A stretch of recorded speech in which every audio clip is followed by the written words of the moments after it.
What's going on, everybody? Welcome back into another episode here of the four-man solo hardcore group Iron Team.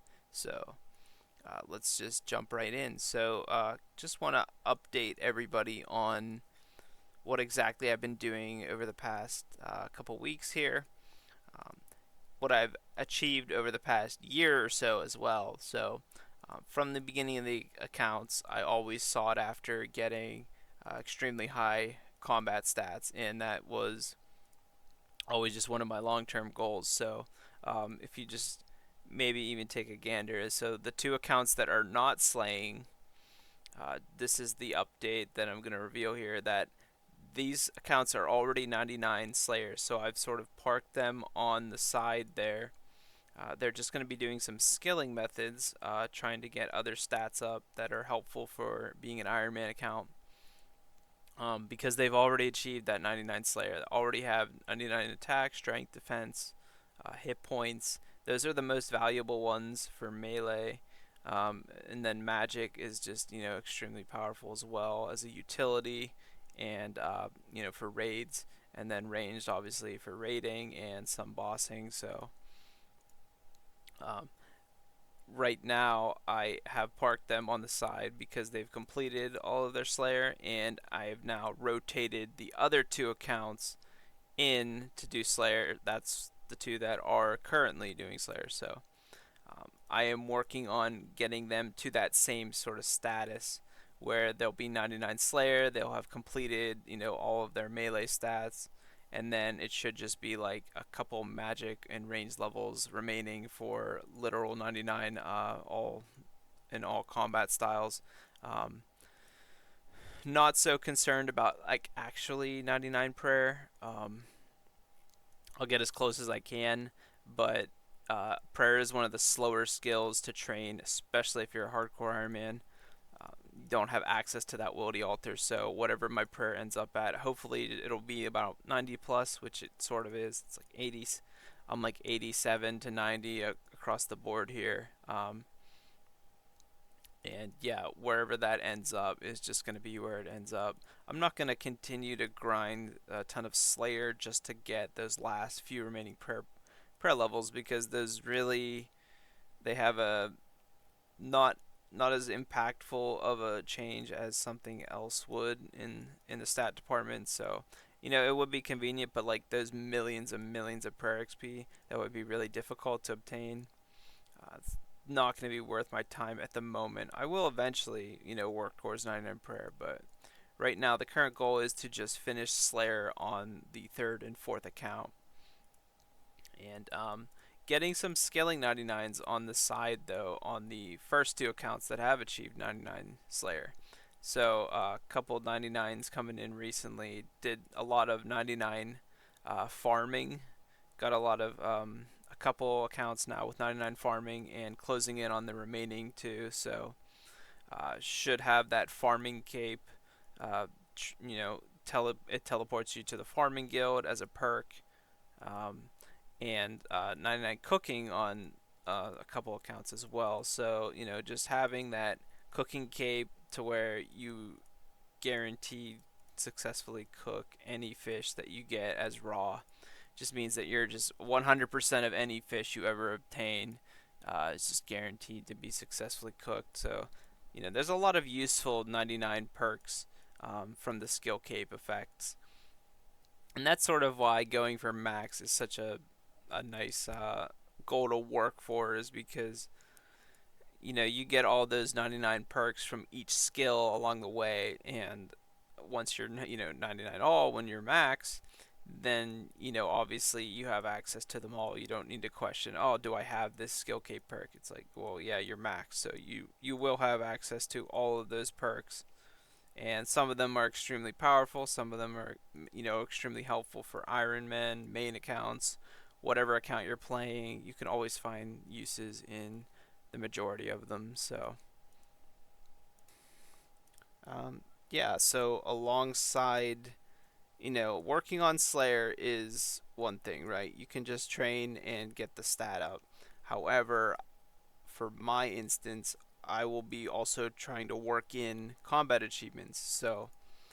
doing bossing where possible to get combat achievements done so that I can get the hard tier completed on all 4 accounts. So currently, I will explain what I have as far as combat achievements. So they all have the medium tier done. However, only 2 of them have the hard tier done because the hard tier just requires a large amount more of Slayer point or combat achievement points. That it's a completely different ballpark when you compare the medium combat achievement tier to the hard.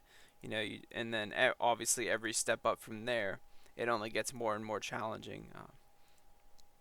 So I've done Dagonoth Kings, I've done Calphite Queen, I've done Abyssal Sire, the Grotesque Guardians, Thermi, Kraken, and even some odd things like Obor or Bryophyta because those actually have a couple of cheeky little combat achievement points to weave in. So I recently have just finished the second hard tier combat achievements completed on one of my accounts with 99 Slayer, and this account I had finished 99 Slayer ages ago, but I unfortunately did not perfectly plan out and work in doing a couple of tasks during Slayer, and that was to do the Calphite combat achievements at the Calphite Queen, and the other one was Abyssal Sire. I actually didn't dabble in Abyssal Sire on that account as well.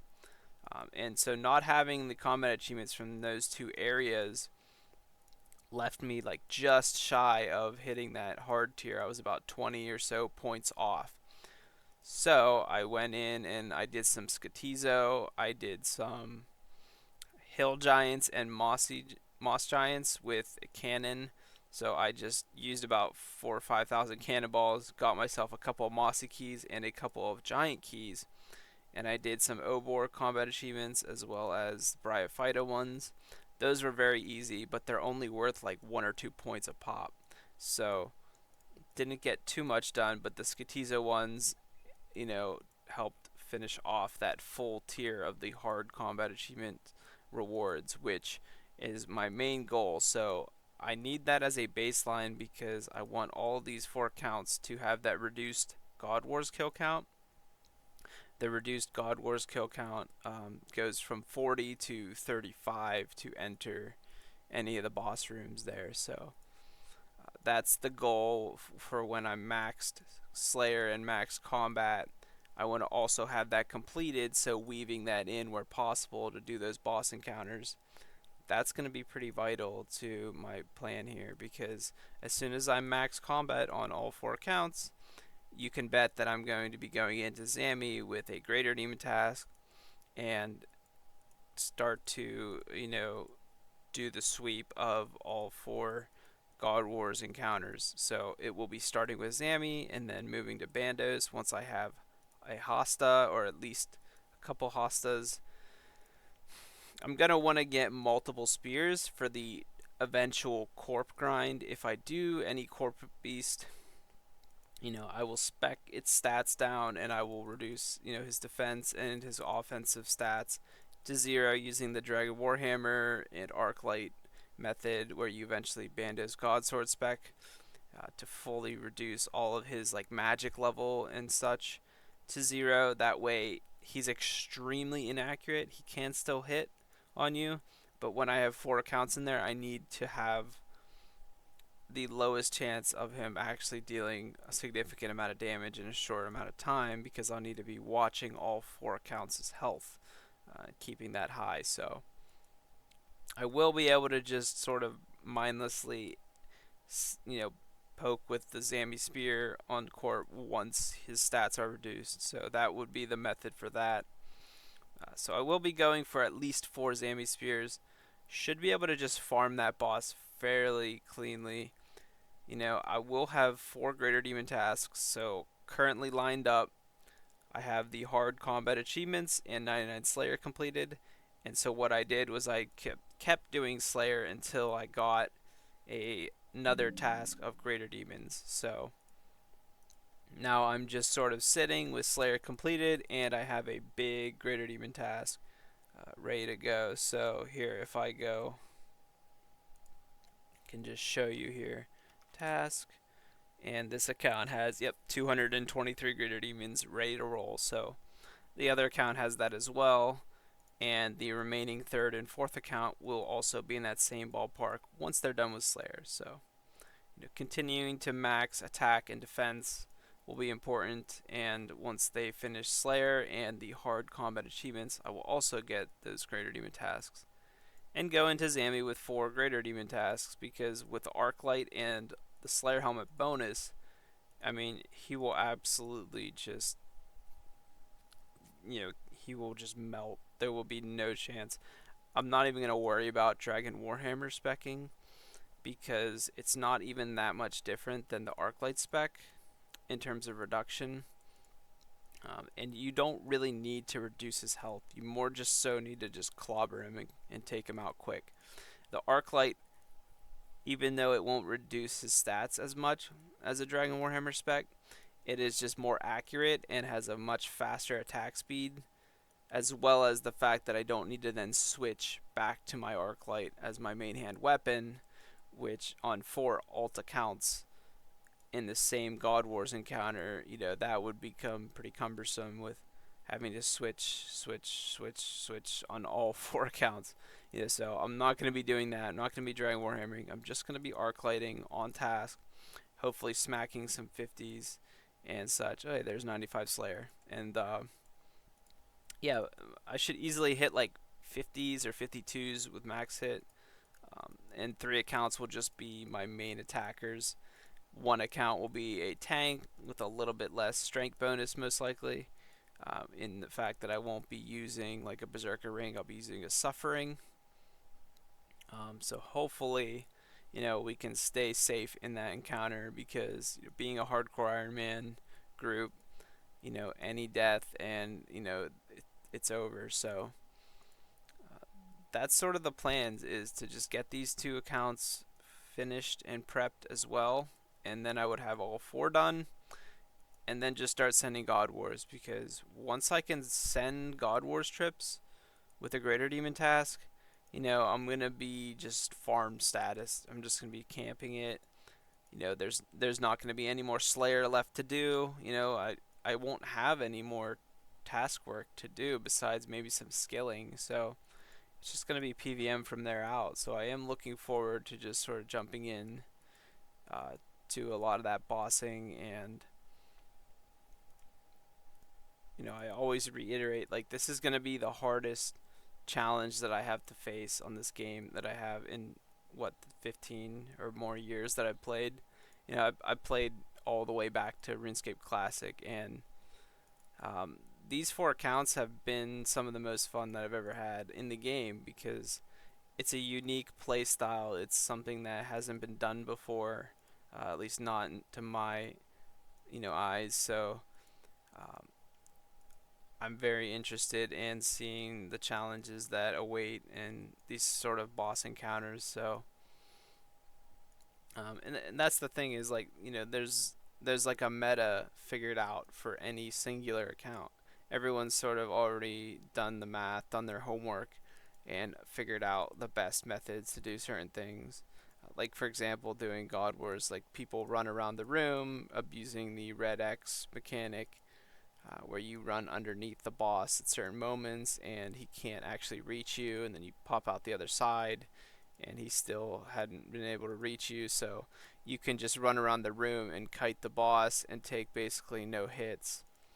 And yeah, that's great and all, but to me, I'm going to get much faster kills just going in with all 4 accounts and shredding him. So that's going to be interesting for me, because it'll be more challenging, but I will have much higher success. So um, there's a big difference between this playstyle and the normal playing 1 account, in which you will see that significant difference there. And I'm hoping that it pays off. I'm hoping that it's going to be a lot of fun and a nice challenge to work at, because it's very, very demanding in terms of attention. Right? You need to watch 4 health bars. You need to watch 4 uh, prayer point management bars. I need to watch 4 spec bars going up. Like,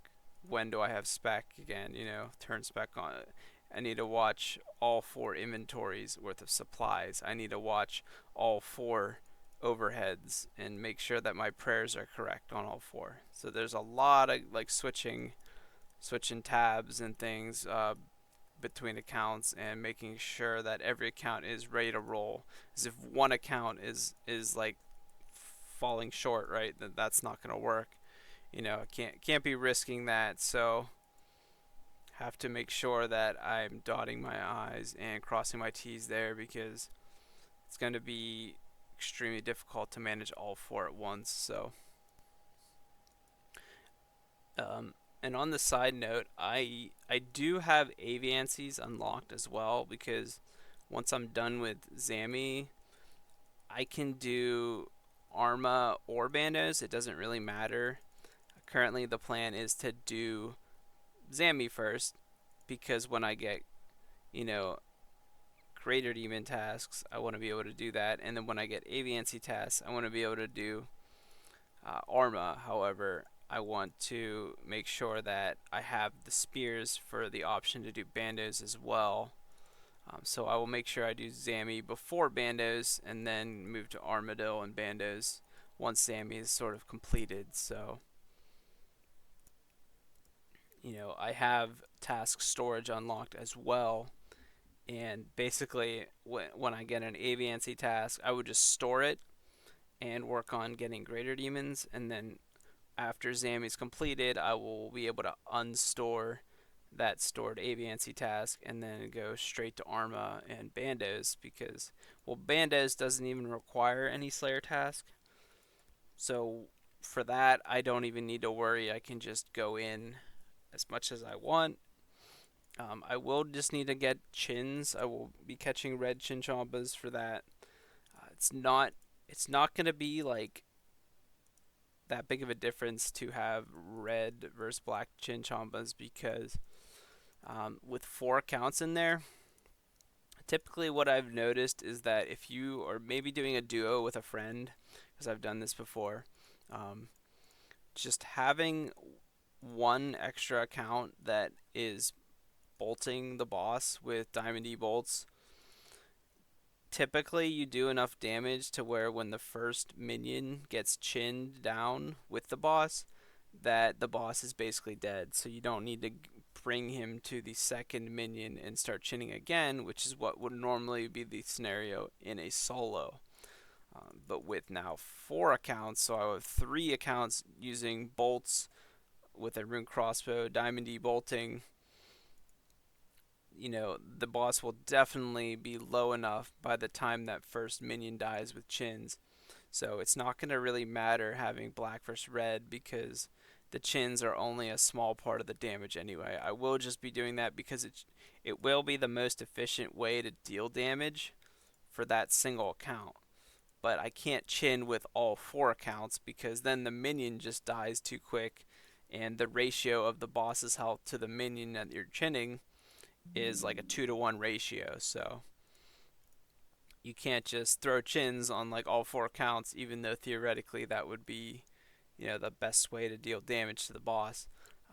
So I would just be rag bolting with 3 and chinning the minion on the 1 account that has the chins. And pretty much whenever that minion gets low with the chins, the other 3 accounts should have done some big hits with bolts, and the boss should just basically be dead within 10 seconds. So, yeah, I think Team God Wars is going to be a lot more relaxed than I'm thinking, especially with this many accounts.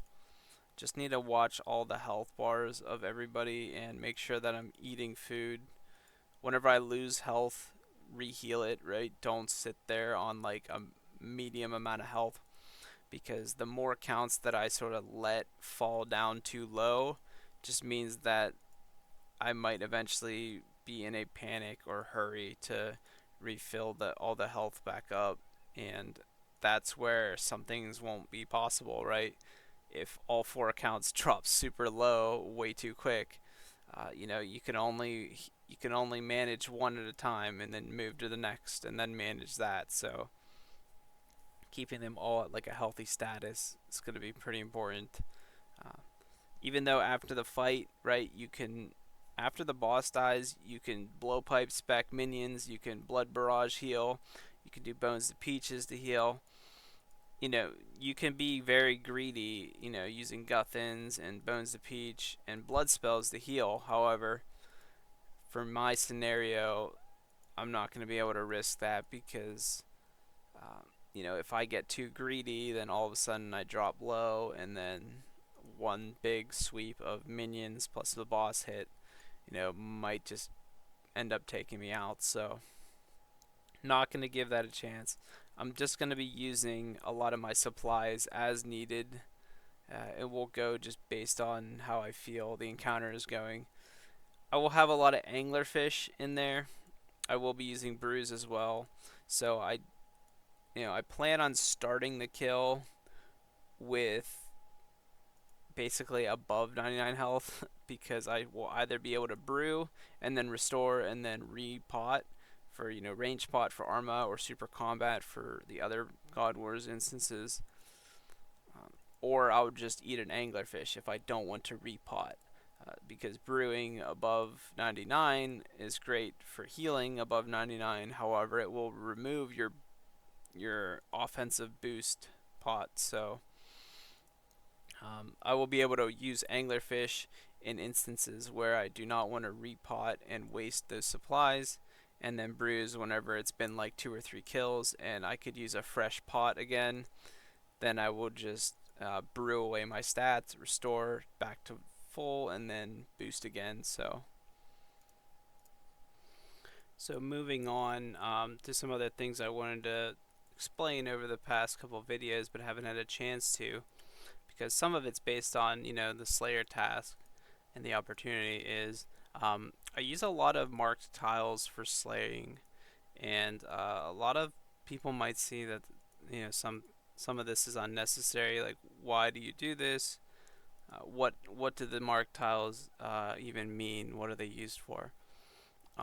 So I have a couple of instances here on these slaying accounts where I will mark any tile that is like extra beneficial to stand on in the terms of auto-retaliating your Slayer task. For example, here let's look at the gargoyles. So a couple mechanics that you need to understand about monsters in general is that this gargoyle, for example, he is a 3x3 if I tag him, right? If I tag all these gargoyles, they make up a 3x3 region, and that's where they sort of exist.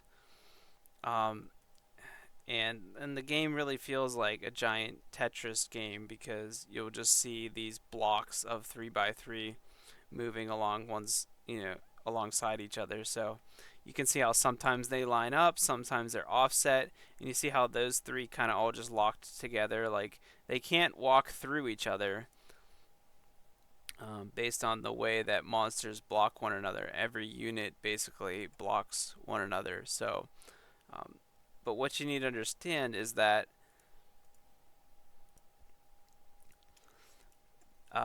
the actual game registers the monster's central point as the southwest tile, not the direct center.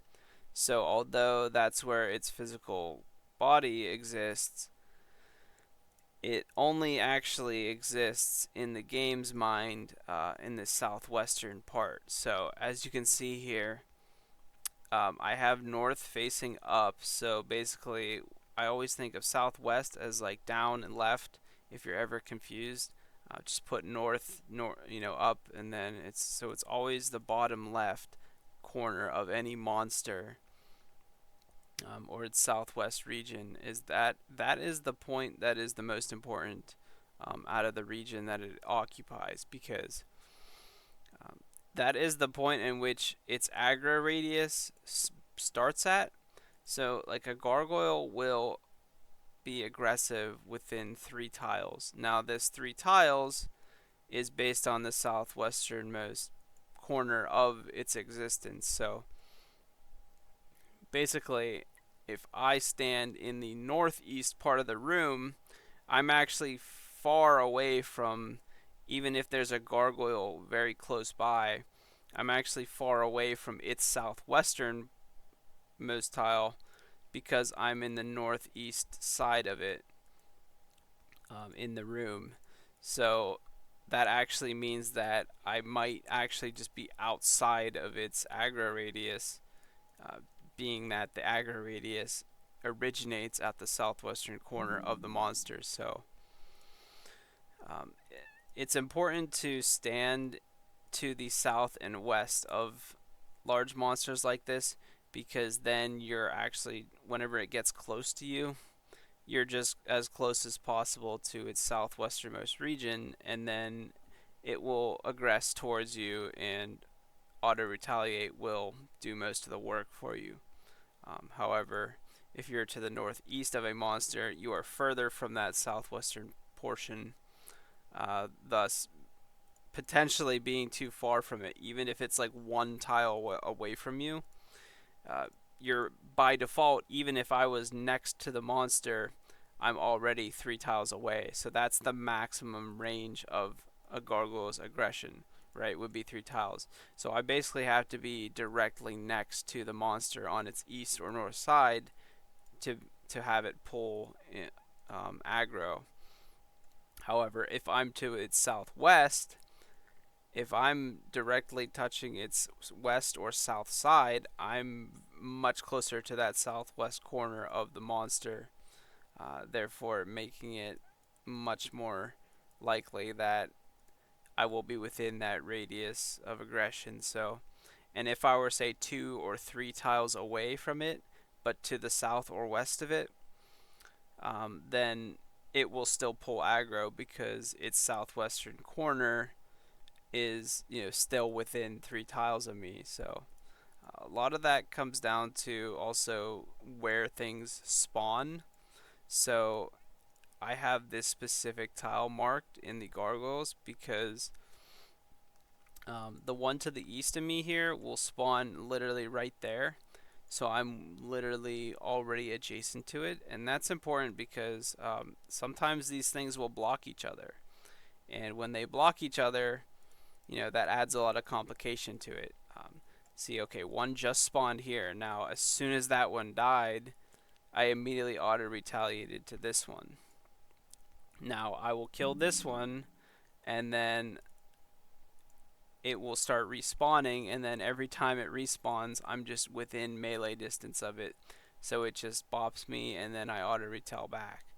So the way I will loot is I will loot everything and then work my way back to this marked tile, because this is sort of the secret to having the most AFK potential in any Slayer task. I will mark tiles like this all over the game in any Slayer task area and use it as sort of like a cheat code, because I know that standing here is, the most likely spot that any monster in this room will aggro to me, and then I can not pay attention as much and focus on other accounts and whatnot. So it's extremely important for AFKing Slayer. Even if you just play a single account,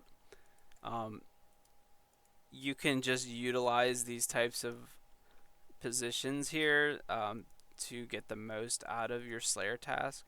If, say, you're doing like some like homework on the side, or you're working on something for, maybe you can play while you're working or something.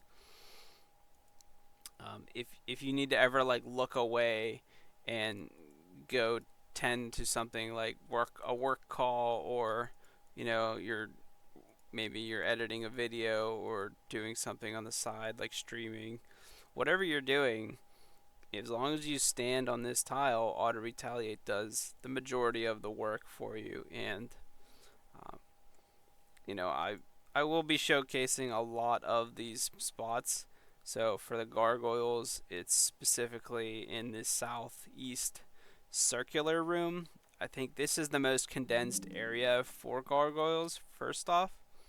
So you're just more likely to run into them here than anywhere else. They stay pretty confined to this area. There's like 3 or 4 of them that spawn in this region. Um, but then you also need to be in the southwestern portion of the cave as well. And the way I have it set is I'm within aggro range of 2 spawn locations. So the one to my east, I'm directly in melee distance, and then typically ones to my north spawn close enough to where they just get pulled in themselves. And you'll kind of just see the Slayer task just kind of unfolds, for itself here. I don't need to put any effort in. I'm basically just clicking loot and then looking away, and that really helps manage a lot of this multitasking at once, because I can't be like manually attacking each one on every account that I'm doing Slayer. That's just going to be way too tedious. So I always reset aggro. So every 10 minutes too, you will lose aggression. So I just lost aggression at the gargoyles, so if I were to AFK here, nothing is going to attack me again. So I have to go outside of this yellow box, which this is the NPC aggression timer, plug in on RuneLite, and as soon as I exit that and then re-enter, I have now reset another 10 minutes of aggro. So now I just go back to my mark tile and I'm good to go. So I'll actually just leave the gargoyle account fully AFK. You can kind of see the magic of this particular tile. See, there are instances where the gargoyles just drift really far away, but you see that one, as he walked even remotely close, his aggro was pulled. And then this one, when it respawns, gets sort of stuck in here and kind of walled in by the north one, and then as soon as he goes down, then the new east one should just pull right in. So I'll just leave that AFK, and if you truly are curious if this works or not, you just watch like how many of these gargoyles I kill without actually paying attention. So I'm gonna zoom out and I'm gonna just completely forget about it and talk about the Vires while we tune back in and watch a little bit. So for the Vire account here, I have these 2 specific tiles marked. So obviously it's very nice to just be able to go and recharge prayer. You don't have to use supplies as an Iron Man on this task. So I want to be as close to the altar as possible. So that's goal number 1, right? If I could just stand here at the altar, then I would do that as well. But then you're just leaving yourself in this little room, and the walls will block line of sight to Vires outside here, and then they won't pull aggro towards you. So I want to be outside of the room, but as close to the altar as possible. And the reason I stand here is because any more north, and then now this light post is blocking. So if a Vire aggroes from, like, let's say here to where my marked tiles are, it might path towards me like this and then sit right here facing the lamppost, because I'm on the other side of it and it can't reach me. And since the lamp never moves and I never want to move because I want to be AFK letting Auto-Retaliate do it, it's just going to be stuck there forever. So I want to free up as much pathing for the Vires to reach me. So I want my east and west direct most lines of sight to be as free and as long as possible. That's why I have these 2 marked, because to the east and west of these 2 tiles you see just straight long shots for line of sight. So there's no objects blocking me. Any more north, and now I have the lamp blocking me. Now I have this suit of armor blocking, or this person here. I have this banner blocking me. So I want to specifically stand here or here, north to south wise. The reason I choose it east to west wise is because I also want the line of sight going through this doorway to the altar, because there are Vires that will wander in here and there are Vires that spawn in here. So I want them, whenever they path into this line of sight, they will get pulled from the altar room and actually come get me. So that's sort of the focus there. Okay, let's look back at the gargoyles. So I have 5 piles of loot on the ground. So it looks like my account, in just that short explanation for about 2 minutes, killed 5 or 6 gargoyles. So you can see I didn't even pay attention at all, and the account just does it for me. Um, but he basically just auto retals this entire task out, and I just have to loot like the big stuff. I don't really loot like small amounts of GP or useless items like Pure S.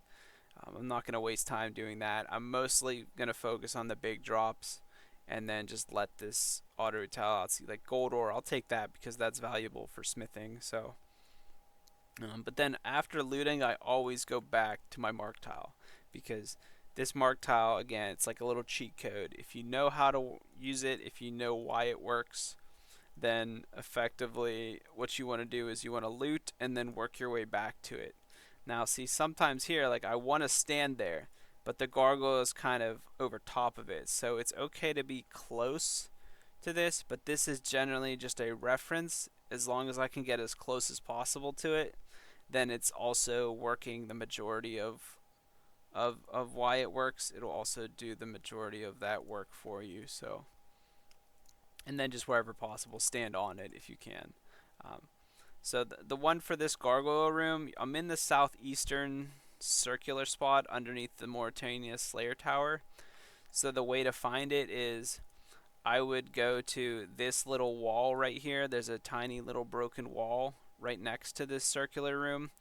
And then so stand next to that and then just go over one and then southeast one.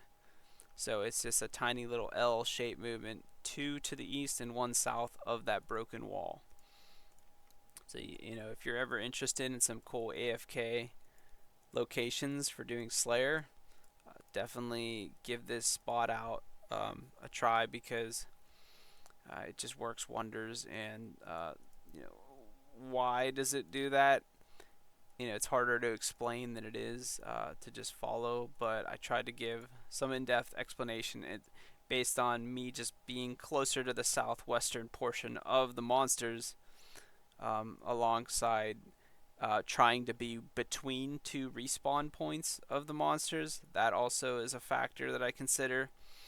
And then if I can be perfectly adjacent to the actual respawn location of one of the monsters is also a benefit because then it will just guaranteed never be blocked upon respawn because I'm already within melee distance. So, and then for the Vyres, the location would be it's directly north of the altar, but then the way you want to sort of figure out the exact positioning is going to be you want to make sure that you're between these light posts. So not perfectly in line with the light posts, but 1 or 2 up or down from them because again, you want like that straight shot line of sight to your direct east and west.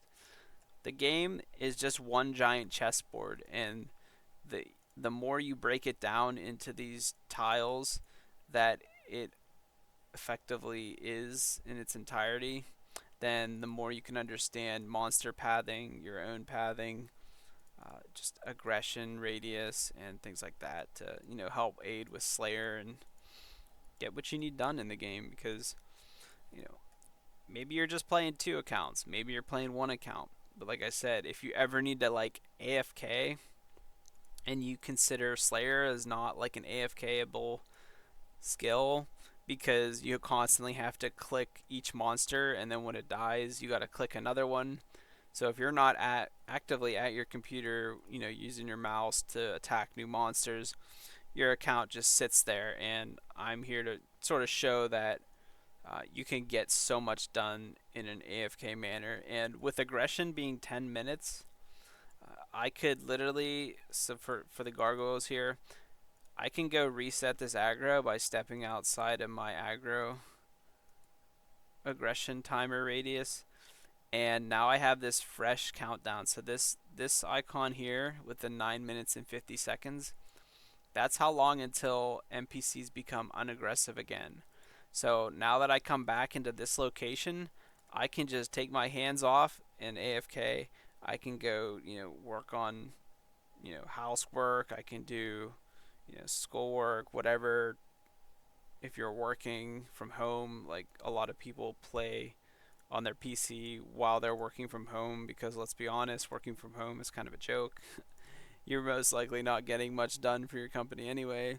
So you just play RuneScape. So if you want to, maximize some slay gains, properly using the aggression radius of monsters and auto-retaliate is one of the best ways. So yeah, I could just go AFK here for 10 minutes, come back. Yeah, you won't be able to loot if you're literally AFK, but it's just some gargoyle loot. Like, it's not the end of the world, and what we're really after is experience. So I'm here to get combat XP and Slayer XP, and I'm getting both of those. And it's difficult to get those things while being fully AFK. Because Slayer typically is more challenging to get done than, like, say, AFK Sand Crabs or Nightmare Zone, where, yeah, you're just set up for things to be aggressive to you, but you're not on a Slayer task at Crabs or Nightmare Zone. So that's how I've been doing most of my Slayer, and it's gotten me this far, and it will continue to get me as far as I need because it really does just work wonders. Auto Retaliate is the basically the best thing that ever happened to playing multiple counts. Just my account fighting back as soon as I get hit once just basically means that I'm gonna fight that monster to the death repeatedly, by just standing there. So I just move my character to the right position and let it roll. So I will be showcasing more of these spots in the future as time goes on in future videos. But right now, I have a Vire task, I have a Gargoyle task, so I can't really just go run around and show you those without leaving my task and, getting nothing done.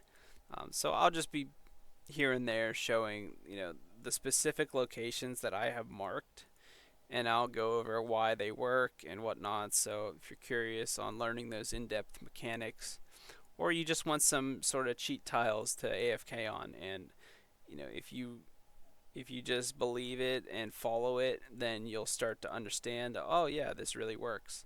And so I hope some of you can get some cool AFK gains out by following some of these methods. So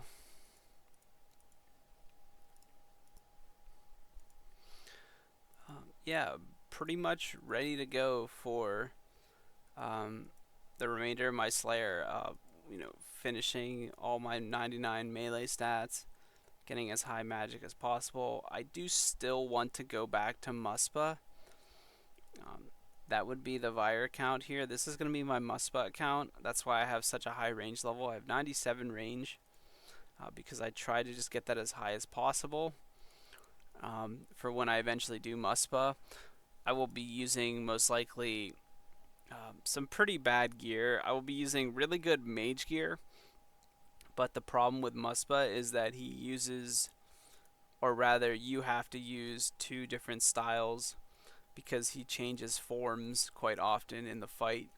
So there's a form where you have to mage him typically, in which case I have really good mage gear. I have Arims, I have a Trident of the Swamp, I have an Imbued Heart, Occult, the Mage Arena capes, Eternal boots. So I have a pretty good switch, a Tormented bracelet as well.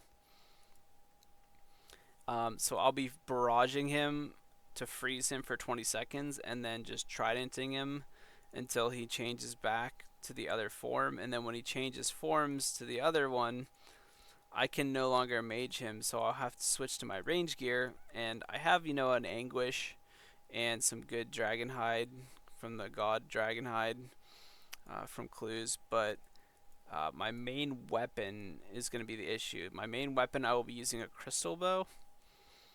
Crystal Bow hits pretty accurately. Its max hit isn't the greatest, but it gets the job done. and currently I don't have a Bofa, so it's my only kind of option as far as a crystal weapon. The reason I'm gonna use a crystal bow over something like just a rune crossbow with diamondy bolts or ruby bolts is because Muspa has this teleportation phase where he just starts teleporting around the room randomly. So in that instance, he will then also be spawning a bunch of shadow orbs that go diagonally and laterally all the way through the room. However, there are specific spots where you can stand that avoid all the paths that these orbs can travel. So it's like literally just a safe spot for that phase. And I'm going to be utilizing that safe spot to just stand there and get damage off while knowing that I can't possibly take damage because I'm a hardcore. So I'm going to be using that to avoid damage, and you need a really, really long range weapon, and the rune crossbow just doesn't have that range because he teleports to all areas around the edge of the room. So when he's on the edges that are furthest from me, I need that maximum range 10 tile range weapon to reach him there without getting dragged into the damaging orbs in the center. So the crystal bow satisfies this problem because it has 10 tiles on its attack range, much like the Bofa and the twisted bow. So all these weapons have the maximum 10 tile range on rapid, whereas things like the rune crossbow, a rune crossbow is a 7 tile range, so much shorter. However, you can switch to long range on the weapon, which does slow down your attack speed. But even if I do switch to long range, it only goes from 7 to 9 tiles, so still not even as far as the crystal bow, and my crystal bow again can stay on accurate, so or rather rapid, which is the higher DPS style. So I will be using the crystal bow there for those reasons, because I need the distance and it's just a decent weapon. In general, it's not that much worse, if at all, than a rune crossbow with bolts. So, and then my mage gear is pretty decked out. I have basically max mage besides like ancestral and a shadow. So, um, I should be able to get pretty clean, like 3-minute kills on average. And I'm just going to be working my way towards that 100,000 or whatever ancient essence that you need to saturate the imbued heart. You can turn it into a saturated heart with a large amount of that ancient essence from Muspa. So the goal is to do enough Muspa for that and then call it for Muspa, because I don't really need like a Venator bow. I don't see much use in it, and until I get a better ranged weapon, I don't really want to just camp Muspa forever until I get a Venator bow. So I should get the essence to saturate the imbued heart long before I would get enough Venator shards to make the Venator bow. So I will be leaving after I can saturate the heart, and then maybe revisiting it in the future if I were to say pull like a crazy item like a twisted bow, or have a bunch of dragon bolts with an armadillo crossbow. Probably be also a decent option. So yeah, the goal is to do some Muspa here and there. Might be doing some of that this week if possible. However, I do have a tiny little side project, and real quick before we end the video, I'll just pop this on stream here. So this is my duo group account with one of my buddies. It's not a hardcore, but we recently got some Zami hostas. We got some Zami spears from Zami, so just working on this as a little side project. It's pretty fun. Just chilling with one of my friends. So we're entering the stage of PVM, and just having fun with it really on the side. And I can use this account because it's not a hardcore to practice boss encounters. So that's one of the huge benefits of having an alt account that isn't within your hardcore group, is that I can do risky bossing on him and not have to worry about losing the lives. I can practice the boss encounter and then just translate it over to my hardcores, um, and then have that experience. Once you have a couple kill count under your belt, it's a lot different than if you just go into a boss completely fresh, without any experience, because you're more likely to die on those first 10, 20 kill count than you are much later on, with experience. So yeah, gonna be wrapping up the video. We'll keep everyone updated as I continue Slayer, but I still have a quite a ways to go. I don't want to say a long ways to go. Currently here, with like the Gargoyle account and my Aviancy account here, my stats, I'm like 90 attack on them and about 96 or 97 defense. So I'll be finishing 99 defense, and then with that, much like the other accounts, this will allow me to wear a Berserker ring with a defense cape trimmed, which is better stats in prayer and strength bonus than the whole Ring of Life combo with even a fire cape. So currently I'm using like the Artie cloak and some other skill capes, so when I can get that defense cape, I will be able to just camp the B ring, which is plus 8 strength, adds to my Slayer, and then from there finish 99 attack, because the attack's a little bit less important. Those last few attack levels, they might give you some accuracy here and there, but for the most part, during Slayer, my accuracy is already so high that increasing it by getting attack levels doesn't really change too much. But I will just be maxing it because 99 attack is just optimal for any accuracy hits in the game. When it comes to like God Wars bossing, Bandos has a huge amount of defense, and you will hit a lot of zeros. So yeah, having 99 attack will help you over having like 80 attack, for example. So yeah, I'll be finishing Slayer through melee stats and hopefully doing as much barrage, Necrils and barraging Dust Devils as possible to try and get 99 magic. Having the cape for 99 magic to switch spell books is a huge quality of life upgrade, so I do want that. And then, getting higher prayer through tasks like Abyssal Demons and any type of dragon or wyvern for those dragon and wyvern bones will help me get higher prayer, although, in the 80s, already pretty high. This account only 83 prayer, so, would like to get close to 90 across the board. And then at 90, you're pretty much good to go. Like, you're already getting the majority out of your prayer and super restore doses, because the amount that they restore is based on your prayer level. So the higher prayer you go, the more points you restore per dose, and as well as altar effects. So an altar will restore you to 100% of your prayer. So every time you make a trip from the altar back to Slayer task, or in God Wars, for example, there is an actual altar in the God Wars fight.